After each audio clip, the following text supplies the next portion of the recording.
ಚಿನ್ನಸ್ವಾಮಿ ಕ್ರೀಡಾಂಗಣ ಬಳಿ ಕಾಲ್ತುಳಿತ ಪ್ರಕರಣಕ್ಕೆ ಸಂಬಂಧಪಟ್ಟಂತೆ ವಿಧಾನಸಭೆಯಲ್ಲಿ ಸಿಎಂ ಸಿದ್ದರಾಮಯ್ಯ ಇವತ್ತು ಉತ್ತರ ಕೊಟ್ಟಿದ್ದಾರೆ.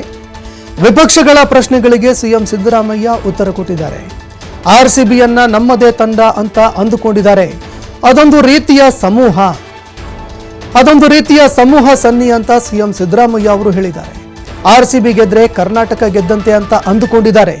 ಈ ಸಮೂಹ ಸನ್ನಿ ನಮ್ಮ ಜನರಲ್ಲಿ ಇದೆ ಅಂತ ಸಿಎಂ ಅವರು ಹೇಳಿಕೆ ಕೊಟ್ಟಿದ್ದಾರೆ. ಸಂಭ್ರಮಾಚರಣೆ ಬಗ್ಗೆ ಮೊದಲು ಬೇಡ ಅಂತ ನಾನು ಹೇಳಿದ್ದೆ.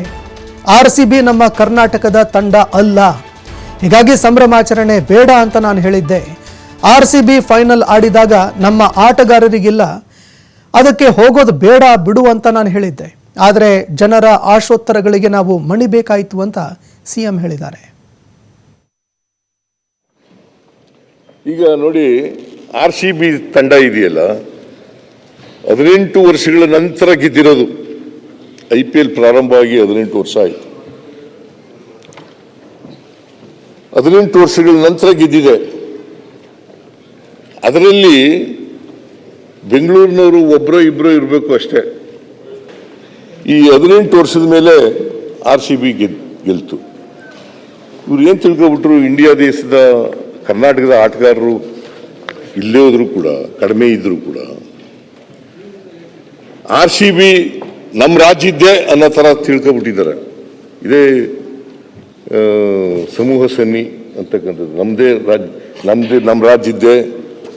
ಈ ಟ್ರೋಫಿ ಗೆದ್ದ ಮೇಲೆ ಏನಾಗೋಯ್ತು, ಜನಗಳಿಗೆ ನಮ್ಮ ಟೀಮಿಗೆ ಗೆದ್ದುಬಿಡ್ತು, ಕರ್ನಾಟಕನೇ ಗೆದ್ದುಬಿಡ್ತು ಅನ್ನೋ ಥರ ಭಾವನೆ ಬಂದ್ಬಿಡ್ತು.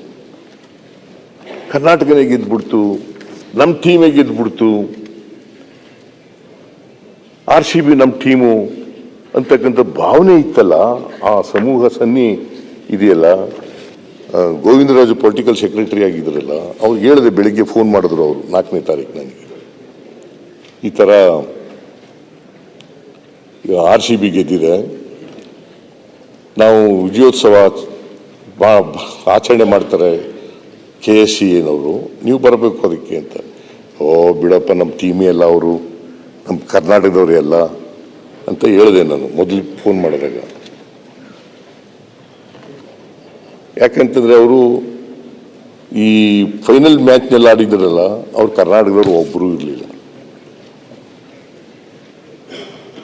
ಫೈನಲ್ ಮ್ಯಾಚ್ ಆಡುವಾಗ ಒಬ್ಬರೂ ಇರಲಿಲ್ಲ, ಯಾರೂ ಇರಲಿಲ್ಲ. ಬೆಂಗಳೂರಿನ ಅಸ್ಮಿತೆ ಅಂತ ತಿಳ್ಕೊಬಿಟ್ಟಿದ್ದಾರೆ ಈ ಟೀಮನ್ನು, ಆರ್ಸಿಬಿ ಟೀಮನ್ನು, ಬೆಂಗಳೂರಿನ ಅಸ್ಮಿತೆ. ಅದಕ್ಕೇನೆ 3ನೇ ತಾರೀಕು ರಾತ್ರಿ ಮ್ಯಾಚ್ ನಡೆದದ್ದು. ಜೂನ್ ತಿಂಗಳು 3ನೇ ತಾರೀಕು ರಾತ್ರಿ ಮ್ಯಾಚ್ ನಡೆದದ್ದು.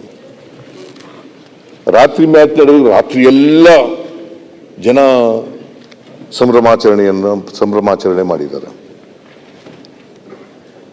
ಇದು ಸಮೂಹ ಸನ್ನಿ ಮಾಸ್ ಹಿಸ್ಟೀರಿಯಾ. ಇದನ್ನ ನಾವು ಎಷ್ಟೇ ವಿರೋಧ ಮಾಡಿದ್ರು ಕೂಡ ಜನ ಆಶೋತ್ತರಗಳಿದಾವಲ್ಲ, ಜನರ ಆಶೋತ್ತರಗಳು ಒಂದೊಂದು ಸಾರಿ ಸರ್ಕಾರನೂ ಕೂಡ ಮಣಿಬೇಕಾಗ್ತದೆ. ನಾವು ಪ್ರಜಾಪ್ರಭುತ್ವದ ನಂಬಿಕೆ ಇಟ್ಕೊಂಡಿರ್ತಕ್ಕಂಥವ್ರು, ಈ ಆಶೋತ್ತರಗಳಿದ್ದಾವಲ್ಲ, ಜನರ ಆಶೋತ್ತರಗಳು,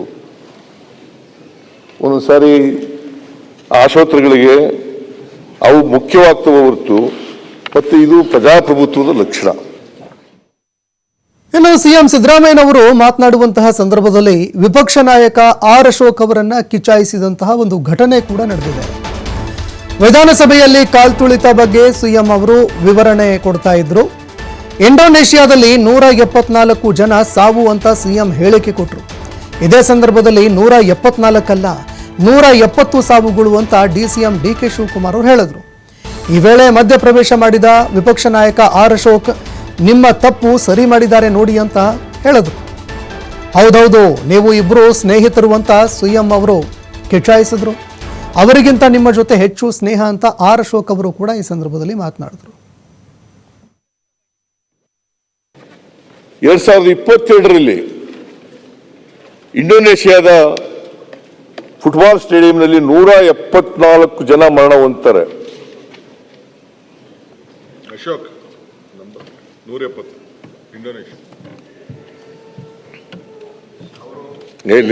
ಮಾತಾಡಬೇಡ ಅಂತ ಹೇಳಿದ್ದಾರೆ. ಕೇಳಿಸ್ಕೊಳ್ಳಿ ಅಂತ ಹೇಳ್ತಾರೆ. ಅವ್ರು ನಿಮ್ಮ ವಿವಿಧ ಸ್ನೇಹ ಇದೆಯಲ್ಲ, ಅದರಿಂದ ನಿಮ್ಮ ಸ್ನೇಹದ ಮೇಲೆ ಮಾತಾಡಿದ್ದಾರೆ ಅಷ್ಟೇ. ಅವ್ರಿಗಿಂತ ಜಾಸ್ತಿ ನೀವು ಸ್ನೇಹಿತರು. ಅದು ಸರಿ, ನನಗೆ ಒಳ್ಳೆ ಸ್ನೇಹಿತ ನೀನು ಅಂತದ್ರ ಬಗ್ಗೆ ಎರಡನೇ ಮಾತಿಲ್ಲ. ಆದರೆ ಇಲ್ಲಿ ಅಸೆಂಬ್ಲಿನಲ್ಲಿರುವಾಗ ಒಂಥರ ಇರ್ತೀಯ, ಹೊರಗಡೆ ಇದ್ದಾಗ ಒಂಥರ ಇರ್ತೀಯ. ಅದೇ ಬಂದಿರೋ ತಾಪತ್ರಯ ನನಗೆ. ಅವಾಗ ಚೇರ್ ಮಹಿಮೆ ಅಂತ ಅಲ್ಲಿ ಕೂತ್ಕೊಂಡಾಗ ಅವ್ರ ಹೆಂಗೆ ಆಡ್ತಾರೆ, ಆಚೆ ಬಂದಾಗ ಬೇರೆ ತರ ಮಾತಾಡ್ತಾರೆ. ಇಲ್ಲಿ ಕೂತ್ಕೊಂಡಾಗ ನಾವು ಹಂಗೆ, ನೀವು ಅಲ್ಲಿ ಕೂತ್ಕೊಂಡಾಗ ನೀವು ಹಾಗೆ. ಮಹಿಮೆ ಮಹಿಮೆ ಅನ್ನೋದಕ್ಕಿಂತ ಜವಾಬ್ದಾರಿ. ಕರೆಕ್ಟ್.